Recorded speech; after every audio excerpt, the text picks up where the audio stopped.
Доброе утро. 6 часов. Посмотрите, какой у нас буран. Вот люди к остановке подходят, а их прям сносят. Дорогие мои, видите, снегоуборочные машины работают. Вот с 5 часов люди подходят на остановку. Кое-как. Вот он прям порывистый.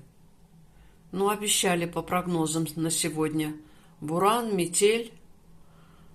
И вот действительно, прям с ночи вот уже такая вот петрушка. Я сегодня ночью вообще не спала, еще глаз не сомкнула. Вот в 5 часов я уже начала людей провожать на остановку. Дорогие мои, так что все под присмотром.